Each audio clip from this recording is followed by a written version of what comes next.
Bom sábado a todos. É com alegria que estamos na casa do Senhor, certo?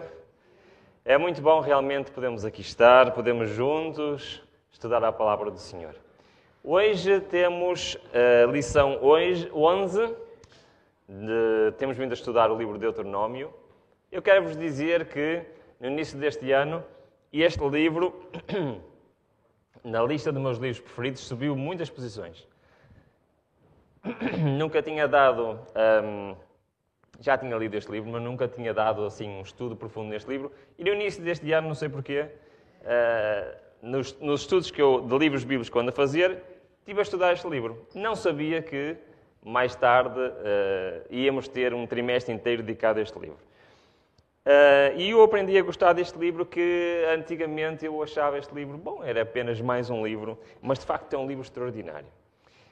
Já vamos na 11ª lição e tem um título: Deuteronômio nos escritos posteriores. Pois bem, a revelação profética de Deus e os homens de Deus têm esta característica.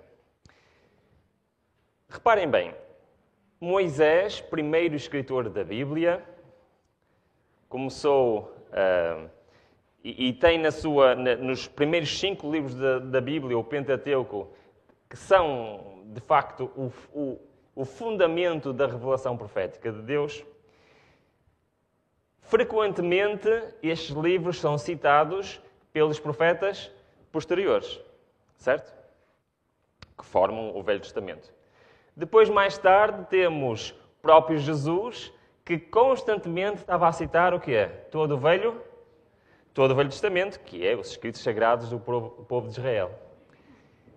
Aliás, nós sabemos perfeitamente isto, frequentemente, e quantas passagens conhecidas de Cristo, e ele cita diretamente o Velho Testamento. Foi a resposta imediata que ele deu, por exemplo, a Satanás, logo na primeira tentação. O que é que ele disse? Não só de pó viverá o homem, mas da... Ele estava a citar a Bíblia, sabiam? Estava a citar o livro de Êxodo. É interessante, muitas vezes quando se dirigiam a ele e ele respondia citando o Velho Testamento. Lembra-se daquela passagem onde ele diz que qual é o mandamento mais relevante? Ele diz que é amar a Deus acima de todas as coisas e mais uma vez ele está a citar o Velho Testamento, Deuteronômio 6:5, Levítico 18:17. Isto é uma prática constante. O apóstolo Paulo, o apóstolo Pedro, nos seus escritos, estão mais uma vez constantemente a citar. Aliás, eu vi uma estatística de versículos no Novo Testamento que são referências ao Velho Testamento e é uma percentagem muito grande. Mesmo mais recentemente, se nós formos aos escritos inspirados daquilo que nós normalmente chamamos de Espírito de Profecia, está ou não constantemente também a citar o quê?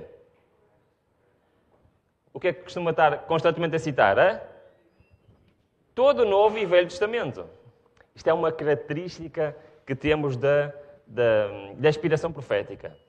O facto de qualquer nova revelação profética está sujeita a quê? Ao anterior. À lei e ao testemunho, como temos escrito. Bom, e Deuteronômio é um desses casos. Sim, Kim, diz.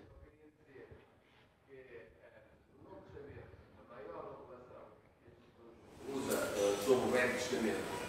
É quando vai a caminho de Imaús, ele diz, e passou por todos os profetas. Exatamente. Aquilo deve ter demorado uma hora de viagem. Exatamente. E demonstrou pela palavra quem ele próprio era. E como eu estava a dizer, o livro de Deuteronômio não é exceção. Nós vamos então analisar rapidamente. Eu vou tentar fazer um resumo da lição, está bem? E depois no fim vamos dialogar um bocadinho. Vamos ver se isto corre bem. Eu convidava a todos a abrir a Bíblia em 2 de Reis, capítulo 22, e vamos começar pelo primeiro exemplo que nos é dado pela palavra de Deus. Tá bom? Eu estes trouxe aqui no PowerPoint, mas os outros a seguir depois já não trouxe. 1 de Reis 22, nós temos então o exemplo de um homem que descobriu algo de extraordinário e que levou ao seu rei. Estamos a falar do rei Josias. Muito bem. Vamos então ler. Diz o seguinte. Tinha Josias, portanto, vai ser versículo 1, 13, 8, 10, e depois vamos continuar até ao versículo 13. Tinha Josias 8 anos de idade quando começou a reinar e reinou 31 anos em Jerusalém. Sucedeu que, no ano 18º do rei Josias, rapidamente, quantos anos é que ele tinha? 26, muito bem. 18º, 18 mais 8 dá 26. Ele tinha 26 anos quando ele estava a fazer o quê? O que é que ele estava a fazer? Ele estava a dar ordens para quê? O que é que estava em obras, em renovação? Muito bem, o templo. Continua o texto. O rei mandou o escrivão Safá, filho de Azalias, filho de Mesulão, à casa do Senhor. Então disse o sumo sacerdote Hilquias ao escrivão Safá: achei o livro da lei na casa do Senhor. E Hilquias deu o livro a Safá e ele o leu. Também Safá, o escrivão, fez saber ao rei, dizendo: o sacerdote Hilquias me deu um livro. E Safá o leu diante do rei. Nas obras do templo encontraram o livro da lei.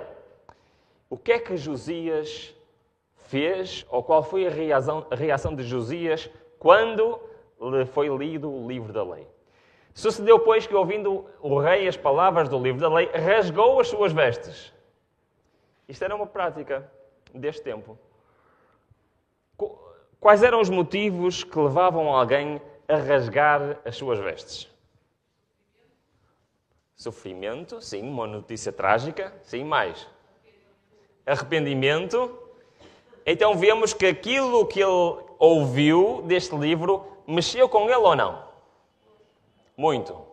Continua. E o rei mandou a Hilquias, o sacerdote, e a Aicão, filho de Safá, portanto o versículo 11, filho de Micaias, a Safá, o escrivão, e a Azias, o servo do rei, dizendo: ide, consultai o Senhor por mim, pelo povo e por todo Judá, acerca das palavras deste livro que se achou, porque grande é o furor do Senhor. Por que é que ele está a dizer que grande é o furor do Senhor? Zé?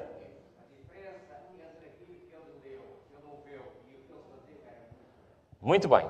Portanto, o livro da lei já tinha sido esquecido há muito tempo. E as práticas e as tradições continuaram. Eles continuavam com o templo, continuavam com os profetas, com os sacerdotes. No entanto, ele chegou à conclusão: bom, nós já nos desviamos muito do que está neste livro. O que é que nós vamos a fazer? Vamos consultar o Senhor para realmente saber se este livro é de facto aquilo que nós devíamos estar a fazer. E continua o texto. Que se acendeu contra nós, porquanto nossos pais não deram ouvidos às palavras deste livro para fazerem conforme tudo quanto acerca de nós está escrito. Reparem, ele está a dizer que nós não ligamos este livro. É isso que ele está a dizer. O que é que ele diz? Nossos pais. Ele tinha consciência que isto é algo que vinha de trás. Muito bem. Eu queria chamar a atenção aqui a alguns detalhes em relação a isto. Eu vou avançar, diz assim. Reparem bem. Cerca de 100 anos antes, durante a primeira celebração da Páscoa por Ezequias, tomaram-se medidas para a leitura pública do livro da lei ao povo. Então, estamos a falar de um antepassado. 100 anos antes, o que aconteceu 100 anos antes? Ezequias tinha tomado esta providência de fazer uma leitura pública deste livro por sacerdotes e instrutores. Foi a observância dos estatutos escritos por Moisés, especialmente os que haviam sido dados no livro do concerto e que faziam parte do Deuteronômio, que fizera próspero o reinado de Ezequias. Então, aquele livro que eles encontraram lá foi preparado por quem? Estão distraídos agora. Foi preparado por Ezequias e retirou este texto de onde? Do livro do Deuteronômio. Portanto, o livro da lei que foi encontrado é uma parte do livro de Deuteronômio. Ezequias, que levou a sério este livro, as últimas instruções de Moisés, e formou uma parte do livro do Deuteronômio e o tornou o livro da lei que era suposto ser lido publicamente ao povo. E foi isso que fez o seu reinado o quê? O reinado próspero. Porém, Manassés ousara pôr de lado esses estatutos. E durante o seu reinado, a cópia do livro da lei que estava no templo, por negligência e descuido, havia-se perdido. Assim foi o povo durante muitos anos privado, de maneira generalizada, de sua instrução. Então temos Ezequias, que trouxe este livro e a importância das palavras de Deuteronômio e frequentemente as instruiu ao povo. E depois vemos o que aconteceu a Manassés. Colocou de parte. E quando Josias realmente descobriu este livro, já ele tinha este intuito de reforma, então agora é que ele teve. O manuscrito, portanto, ter perdido foi achado no templo de Hilquias, o sumo sacerdote, quando o edifício estava sob intensivos reparos, em harmonia com o plano do rei Josias para a preservação da estrutura sagrada. O sumo sacerdote passou o sagrado volume às mãos de Safá, um escriba letrado que o leu e levou ao rei com a história da sua descoberta. Josias ficou impressionado ao ouvir pela primeira vez a leitura das exortações e advertências registadas neste antigo manuscrito. Agora reparem bem, nunca antes compreendera ele tão profundamente a clareza com que Deus havia posto perante Israel o quê? A vida e a morte, a bênção e a maldição. E ele entendeu que estava perante o quê? Um concerto, uma aliança, um contrato com Deus. Aquele povo tinha um contrato e havia um problema. Eles não estavam a cumprir a parte deles do contrato. E quão repetidamente foram eles admoestados a escolher o caminho da vida para que se tornassem um louvor na terra, uma bênção a todas as nações. Josias levou a sério isto ou não? Vamos olhar para a nossa Bíblia novamente. 2 de Reis, capítulo 23. Vamos só ler o início, não vale a pena. Todo este capítulo 23 é as reformas, as mudanças que Josias implementou então em Israel. Mas vamos ler só os primeiros 4.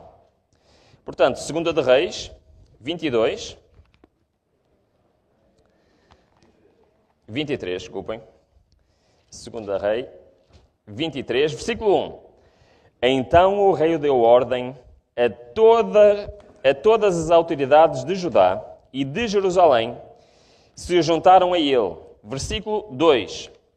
O rei subiu ao templo do Senhor e com ele todos os homens de Judá e todos os moradores de Jerusalém, os sacerdotes, os profetas e todo o povo, desde o menor até o maior, leu aos ouvidos deles todas as palavras do livro da aliança que se achou no templo do Senhor.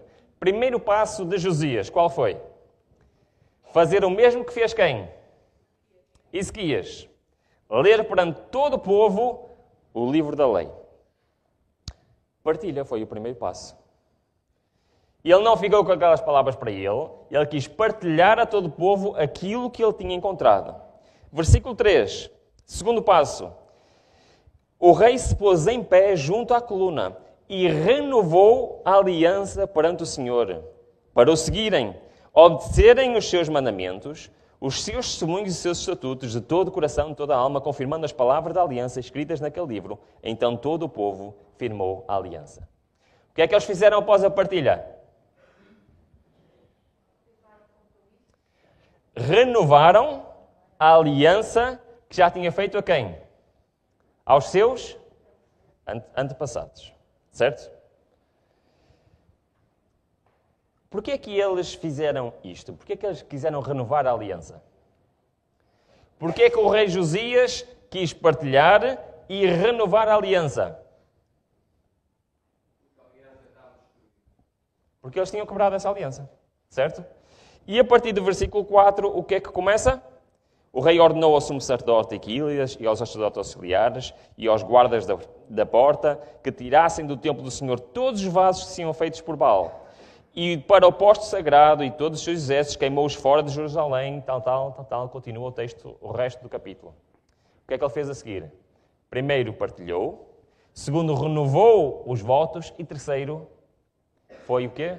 A reforma total. Certo?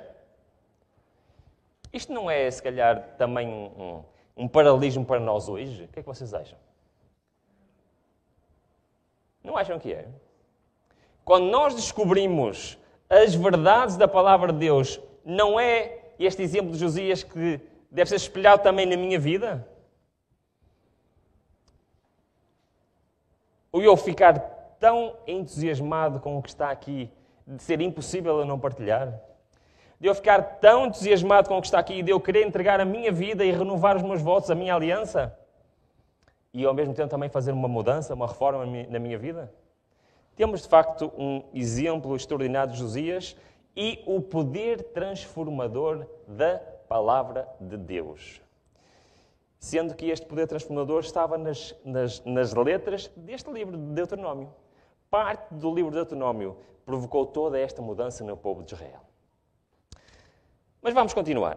Temos mais exemplos interessantes. Esta era a lição de domingo. Na lição de segunda-feira, falam-nos de um outro texto que frequentemente é citado na Bíblia. Qual é a expressão que é citada? Lembra-se? Estou sozinho na sala agora. Lição de segunda-feira. Ninguém estudou? O céu dos céus. Isto é uma expressão que aparece repetidamente. Temos aqui 3 exemplos na nossa lição, Neemias 9, 1 de Reis 8, 27. Tem aqui uma outra, que é a 2 de Crónicas 6, 18. Eu vou rapidamente dar o que é que eu penso que Deuteronômio quer dizer com isto do céu dos céus. Eu convidava a abrir a Bíblia em 2 de Coríntios. Vamos formular aqui uma hipótese. 2 de Coríntios 12, 1 a 4.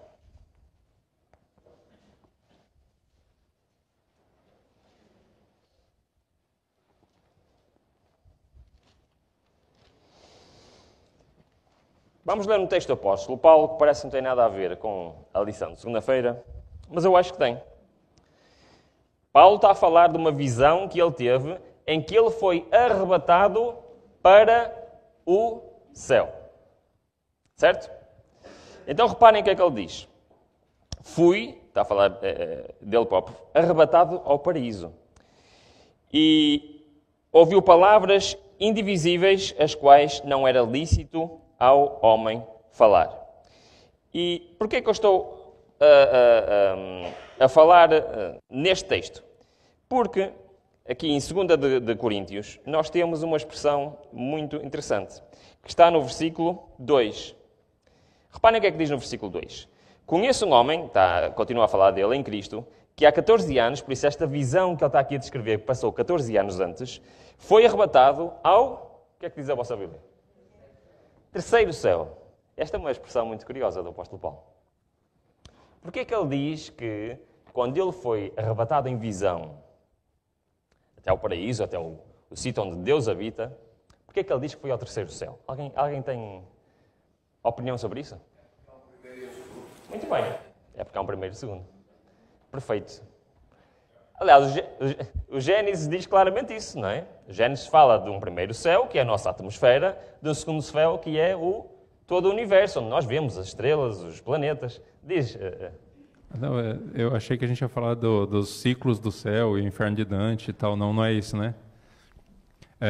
Mas exatamente o comentário que você fez é exatamente esse. É o céu, é a abóbada celeste, é o que a gente vê.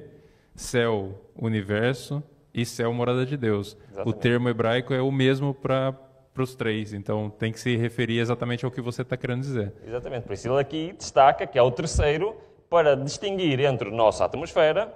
Nós temos há línguas em que não é assim. Por exemplo, em inglês, a palavra céu não é utilizada para onde Deus está. Temos heaven e sky, são palavras diferentes. Mas em português é tudo a mesma palavra. Céu, nós falamos do céu na nossa atmosfera, mas também dizemos céu para onde Deus habita. Dizemos ou não dizemos a mesma palavra? Sim. Mas aqui o apóstolo Paulo está a dizer, não, que são três coisas diferentes. Existe o nosso céu atmosférico, existe aquilo que nós chamamos de espaço, onde anda o Sol, a Lua, os planetas, as estrelas, e ainda existe um terceiro céu, que é onde está o trono de Deus, o paraíso de Deus. E porquê é que eu estou a falar isso? Vamos agora aqui ao texto de Céus dos Céus, e vamos abrir, por exemplo, para não lermos todos, Neemias 9:6. Vamos lá ler Neemias 9:6.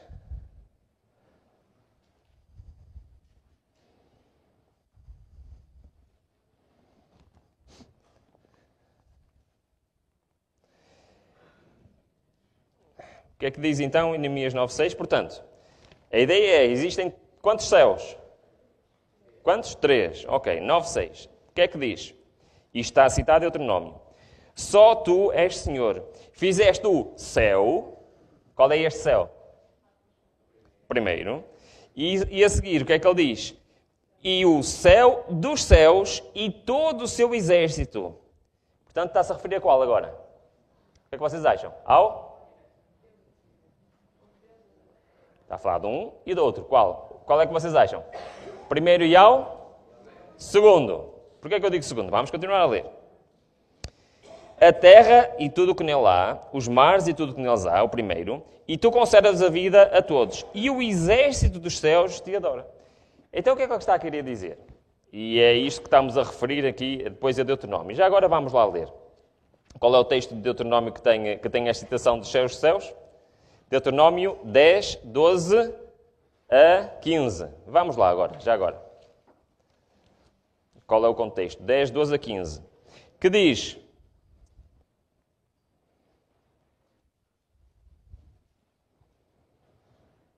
E agora, Israel, o que o Senhor teu Deus pede de ti, não é que temas o Senhor, o teu Deus, que andes em todos os seus caminhos e que o ames e sirvas ao Senhor, o teu Deus, todo o teu coração e toda a tua alma, para guardares os mandamentos do Senhor e os seus estatutos que hoje te ordenam para o teu bem?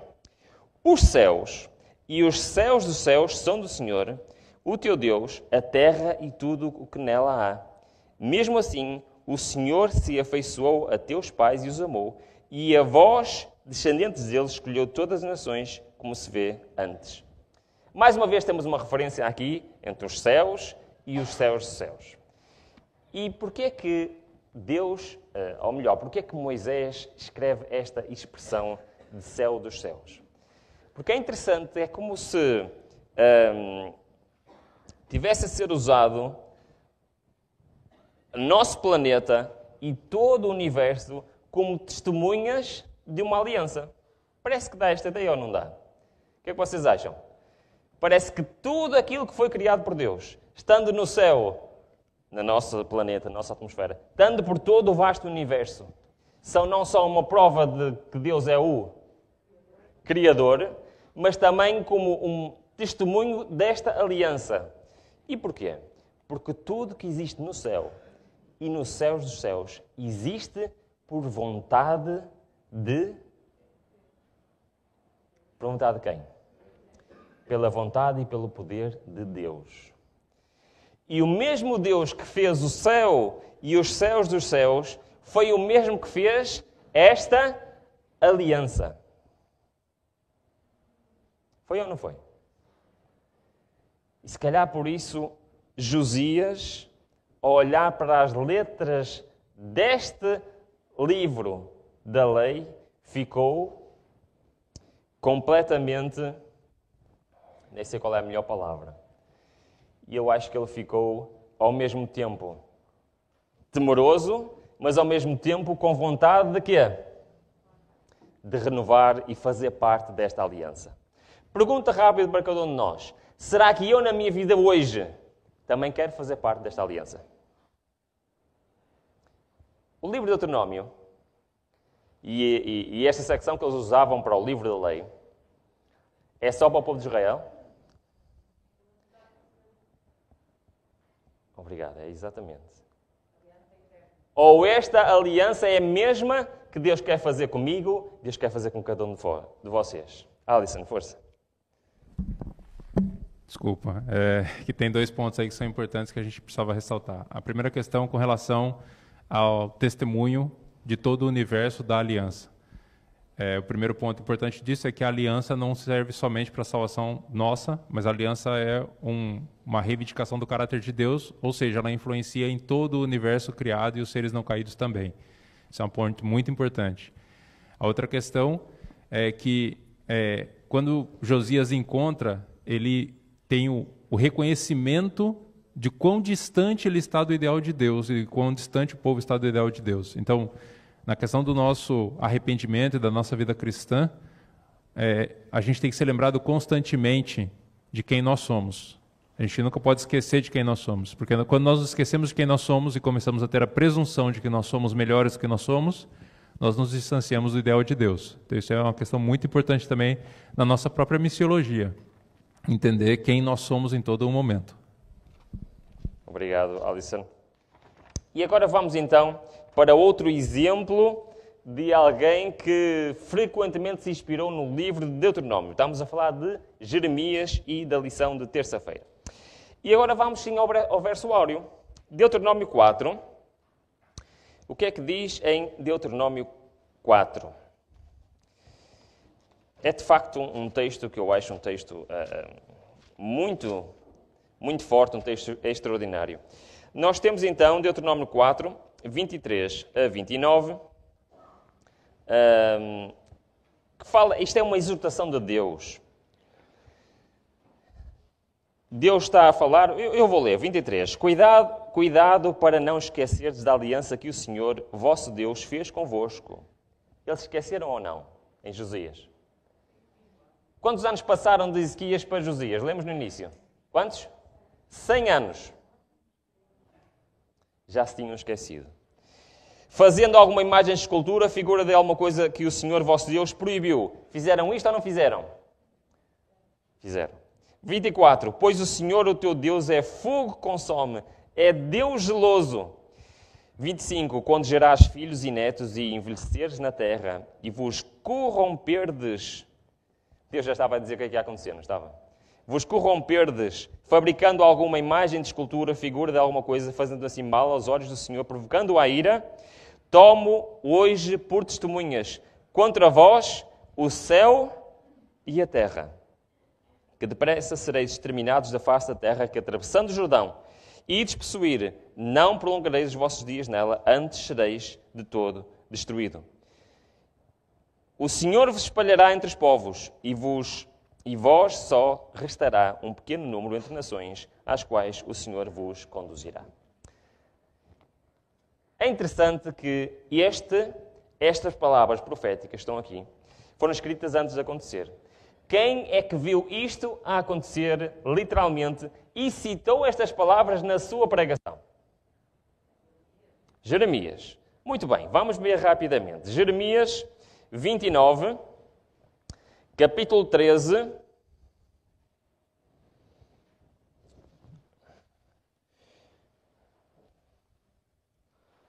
E eu não cheguei a ler Deuteronômio até onde devia ter lido, não é? Que eu vou agora citar palavras que não chegámos a ler.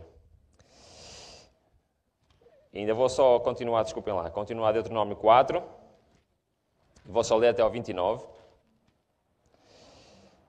Diz assim: ali servireis a deuses feitos por mãos humanas, de madeira, de pedra, que não veem, nem ouvem, nem comem, nem cheiram. Versículo 29, que é aquele que eu vou ler a citação.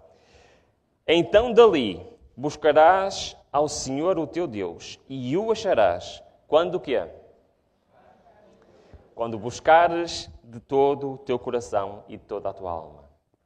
E agora sim, Jeremias 29:13 diz exatamente o mesmo.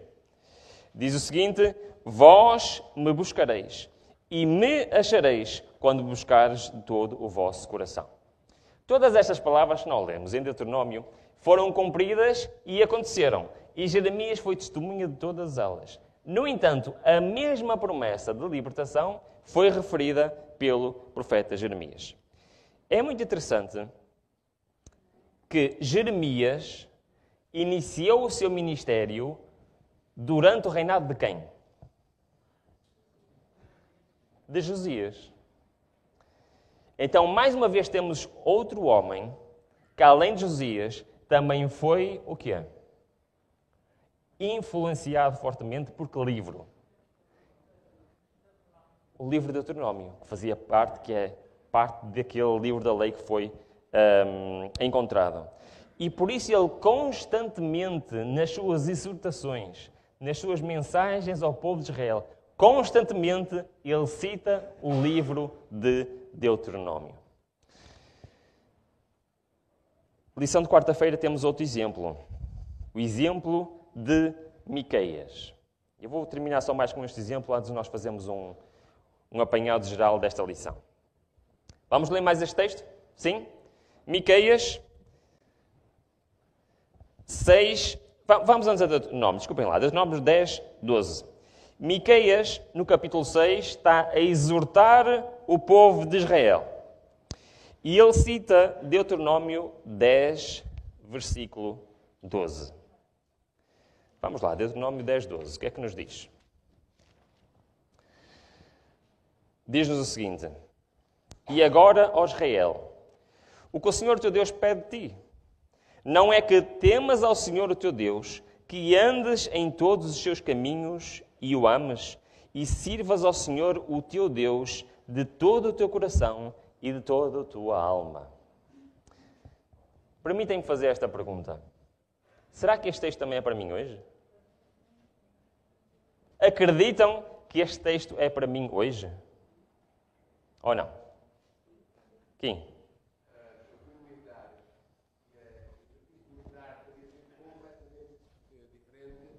Se pudesse ser tirado dos estatutos militares a palavra obedecer. E essa palavra deu problemas com Adão e Eva, no Jardim do Éden, obedecer. Deu problemas com o povo de Israel, porque a palavra que nós mais encontramos no Deuteronômio é se tu fizeres, se tu obedeceres, se tu andares conforme. E hoje temos o mesmo problema. É muito interessante este aspecto, Miqueias. A lição tem uma frase que diz assim: a lei era um aspecto central na aliança. Eu vou corrigir o que está aqui escrito. A lei é um aspecto central da aliança. No entanto, Miqueias destaca aqui um pormenor que estava a escapar neste momento ao povo de Israel e que se calhar escapa-nos a nós hoje. É que Miqueias, no capítulo 6, está a dizer, nós não vamos lá, está a dizer e está a chamar a atenção para o espírito da lei em vez da letra da lei. Porquê? Porque o povo de Israel tinha esta tendência. Ou desviava-se para o idolatrismo, certo? Ou então levava a lei à letra independentemente do que estava a acontecer à volta. Estão a perceber qual é a diferença? E nós hoje temos exatamente estas duas tendências. Por um lado, dizer que a lei, pronto, está lá a lei, mas eu faço a minha vontade. Por outro lado, também temos a tendência de levar a lei à letra e esquecemos do espírito da lei. E é por isso que Miqueias destaca o ajudar as viúvas, o ajudar os pobres, que isso faz parte da lei de Deus. Porquê? Está escrito algum mandamento que temos que fazer isso? Mas é o espírito da lei. O amor a Deus e o amor ao próximo. E por último, temos a oração de Daniel. Eu não sei se vou quebrar aqui um bocadinho o protocolo, mas eu ia pedir a alguém, Inoc, arranja-me aí o microfone, alguém que possa vir aqui para a minha beira. Há algum voluntário que pode vir com a Bíblia, está bem? Queria um voluntário com a Bíblia para vir aqui, exatamente, temos aqui um super voluntário. Anda aqui para a minha beira. E vamos fazer um exercício, pode ser? Nós vamos comparar textos para não estarmos todos a abrir. Eu leio um e tu lês o outro, pode ser? Então vamos lá. Daniel, no capítulo 9, está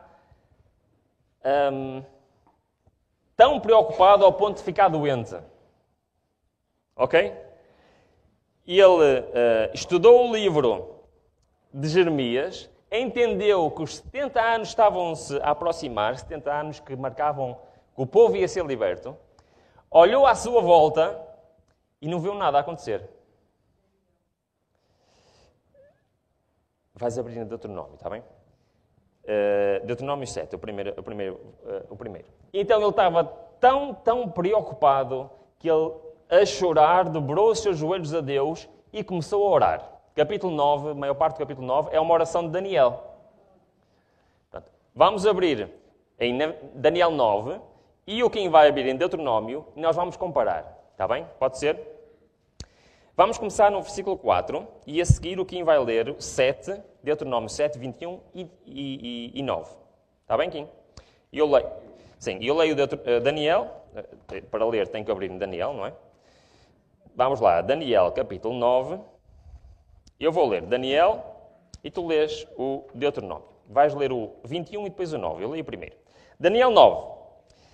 Orei ao Senhor, o meu Deus, confessei e disse: Ó Senhor, Deus grande e tremendo, que guardas a aliança e a misericórdia para com os que te amam e guardam os teus mandamentos. Lê aqui, por favor, o versículo 21 e 9 de Deuteronômio 7. Jamais fiques aterrorizado diante deles, pois Yahvé, o teu Deus, que habita em teu meio, é Deus poderoso e terrível. Agora o 9, por favor. O verso 9. Sim. Saberás, portanto, que Yahvé, teu Deus, é o único Senhor, é o único Deus fiel, que mantém a aliança e o amor por 1000 gerações, em favor daqueles que amam reverentemente e obedecem aos seus mandamentos. Muito bem. Então, logo nas primeiras frases da oração de Daniel, ele cita Deuteronômio 7, 21 e cita Deuteronômio 7, 9, que acabamos de ler. Embora a tua tradução é um bocadinho diferente da minha, mas dá para perceber que é. Agora vais ler Deuteronômio 4, 27. Enquanto nós vamos ler Daniel 9, 7, um bocadinho mais à frente. Diz assim Daniel 9, 7. A ti, ó Senhor, pertence a justiça, mas a nós a confissão de rosto, como se vê neste dia, aos homens de Judá, aos moradores de Jerusalém e a todo Israel, aos de perto e aos de longe, em todas as terras onde os tens lançado, por causa das suas transgressões que cometeram contra ti. Deuteronômio 4, 27. Yahvé vos dispensará entre todos os povos e restaurará de vós apenas um pequeno número de pessoas, no meio de muitas e grandes nações, para onde o Senhor vos tiver conduzido. Estão a ver aqui um paralelismo ou não? Sim? Deuteronômio 29. Vamos ler Daniel 9, 11, que diz: Sim, todo Israel transgrediu a tua lei, desviando-se para não obedecer à tua voz. Por isso, a maldição, os juramentos que está escrito na lei de Moisés, servo de Deus, se derramou sobre nós, porque pecamos contra ele. 29, 27. Deuteronômio 29, 27.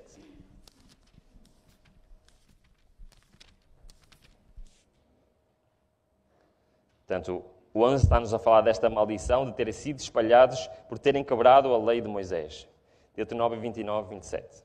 Foi por este motivo que a terrível ira do Senhor se acendeu contra esta terra, fazendo-lhe sobrevir toda a maldição descrita neste livro. Reparem, Daniel está a orar ou está a ler o livro de Deuteronômio? Mais uma, vamos a mais duas. Deuteronômio 28 agora, 28, 15. Nós vamos ler o versículo 13 da oração de Daniel. Como está escrito na lei de Moisés, todo aquele mal que nos sobreveio, contudo, não buscarmos o favor do Senhor nosso Deus, convertendo-nos das nossas iniquidades e aplicando-nos à tua verdade. Deuteronômio 28, 15. Contudo, se não obedeceres à palavra de Yahvé teu Deus, não zelando pelo cumprimento de todos os seus mandamentos e dos seus decretos que neste dia te ordeno, então virão todas as maldições sobre ti e te alcançarão. Por último, Deuteronômio 5:15.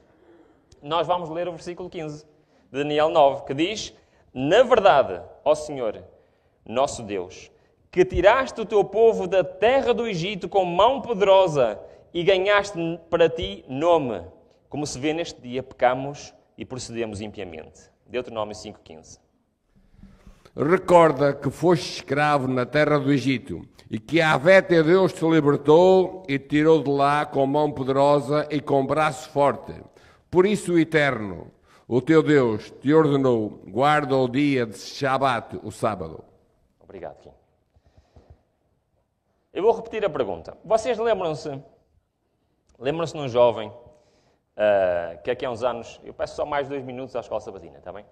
Um jovem que frequentou a nossa igreja que se chamava Stanley. Alguém se lembra dele? Lembra-se do Stanley, sim? Ele teve várias semanas a viver em minha casa. E ele tinha uma característica que eu achava extraordinária. Para já ele andava sempre, ele ia para todo lado, levava sempre a Bíblia com ele e estava sempre a ler a Bíblia. E quando ele orava, nós em casa, quando nós orávamos juntos, quando ele orava, ele constantemente citava na oração versículos da Bíblia. E eu nunca vi ninguém que fazia isto como ele. Ele estava a orar e na oração ele estava constantemente a citar versículos da Bíblia, constantemente. E ele fazia isso porquê?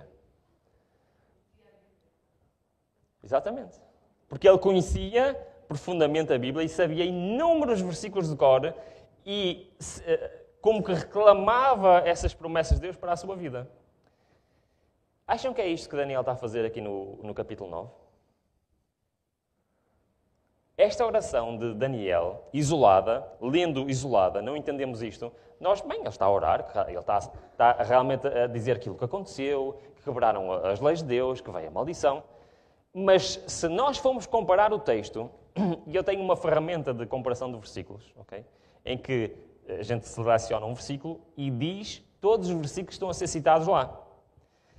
E no capítulo 9 de Daniel, a gente clica nos versículos e está sempre, constantemente, a ser citado o livro de Deuteronômio.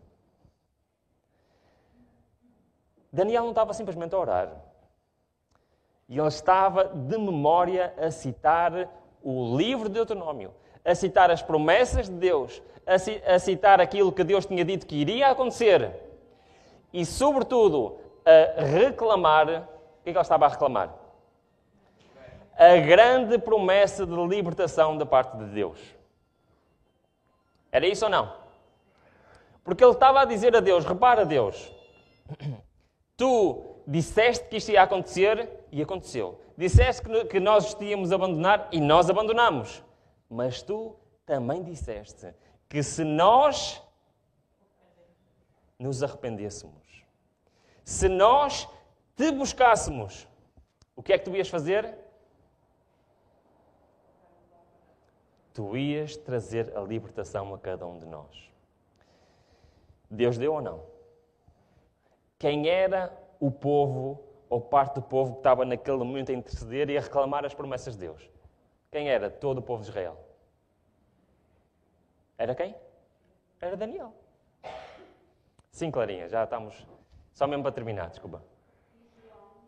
No capítulo 3 do Apocalipse, diz assim, lembra-te, pois, do que tens recebido e ouvido, e guarda-o e arrepende-te. E se não vigiares, virei sobre ti como ladrão, e não saberás a hora que sobre ti virei. E depois tem uma promessa, ao que vencer, será vestido de vestes brancas, e de maneira nenhuma arriscarei o seu nome do livro da vida, e confessarei o seu nome diante de meu Pai e diante dos santos anjos.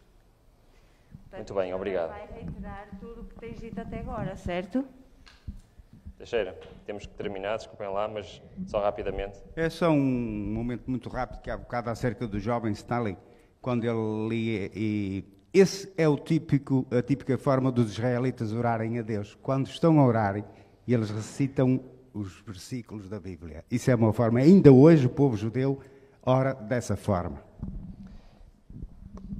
A principal lição que eu tomei para mim da lição desta semana foi que estes homens, Josias, Jeremias, Miqueias, Daniel, todos tinham uma coisa em comum. Conheciam profundamente a palavra de Deus. Isto é uma lição para cada um de nós hoje? Será que eu, como eles, valorizo o que está aqui escrito? Será que eu, como eles, pego parte do meu dia, todos os dias, para me enriquecer com o maior tesouro que existe neste planeta, que é a palavra inspirada de Deus? É um desafio para cada um de nós hoje. Que Deus nos abençoe. Amém. Obrigado pela vossa atenção.